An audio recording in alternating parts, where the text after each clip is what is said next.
All right, let's talk about something that drives pretty much every IELTS student crazy. Hitting that wall, that score plateau you just can't seem to break through. Today, we're going to figure out how to stop that cycle of just studying endlessly and start actually seeing your score go up. So, does this sound familiar? You've been studying for weeks, maybe even months. You're memorizing vocab, you're writing essays, you're doing everything you're supposed to do, and then the results come in. And it's the same score. Again, that 6.5 or that 7.0 that just won't budge. It is so frustrating. But listen, you are absolutely not alone, and I promise you, it's not because you're not trying hard enough.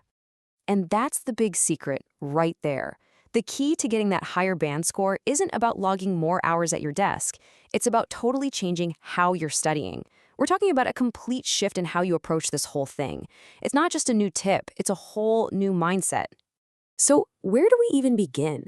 Well, we start by getting inside the examiner's head. We have to understand the exact secret scorecard they're using to grade you. It's all about playing their game. Okay, so check this out. The core concept is something called criteria-driven performance. Think of it like this. IELTS isn't a test of your general English knowledge. It's more like a gymnastics competition. You don't just win by being strong. You win by performing the specific moves the judges have on their checklist. Examiners aren't guessing your score. They are literally just matching what you do to what's on their list. So what's on this so-called secret scorecard?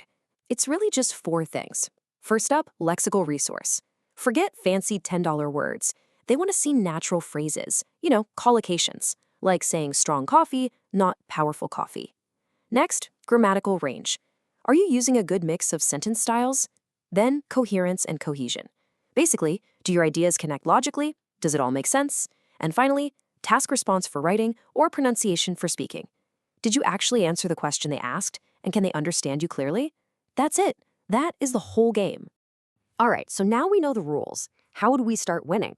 By building the right habits. So let's walk through 5 super powerful habits that line up perfectly with that examiner's scorecard. This is your new roadmap.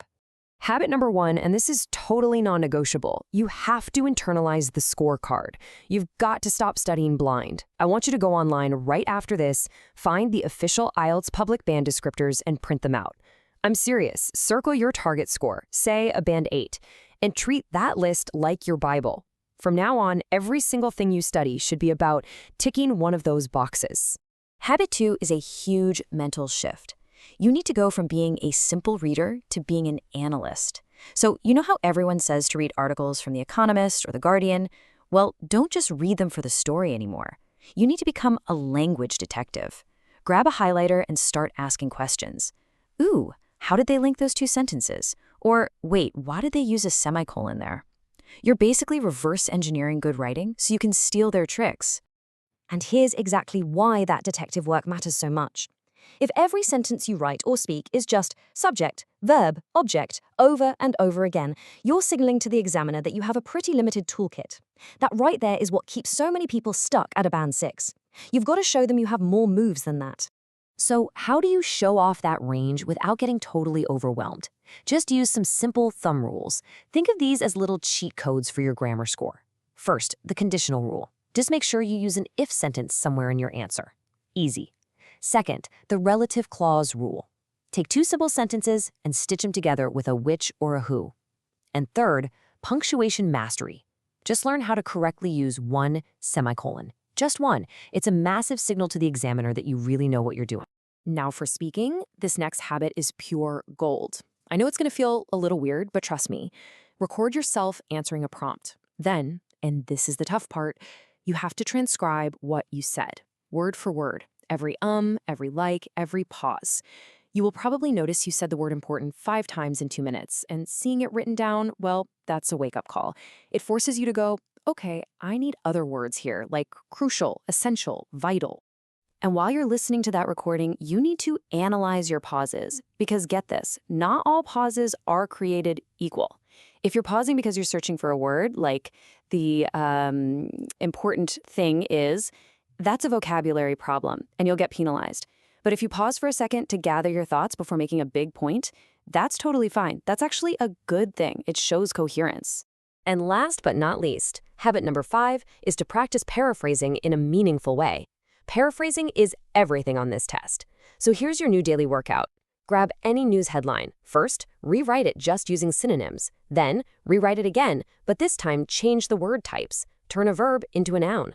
Then, try changing it from active voice to passive voice. It's like a little brain gym that builds up the mental flexibility you need under pressure.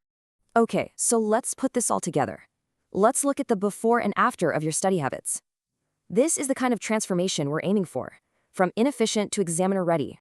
So look at this. On the left, that's the old, hard way of studying. Memorizing endless word lists? Nope. The smart way is learning words in natural phrases or collocations.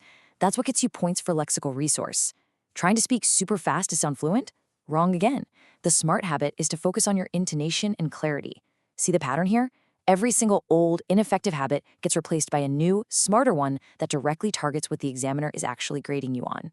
So I'm going to leave you with this one question. Take a hard look at that list of old habits. Which one are you guilty of? Be honest with yourself. And more importantly, which one are you going to commit to dropping starting right now, today? Because making that one decision, that one change, that's how you finally stop studying hard and start studying smart. That's how you break through.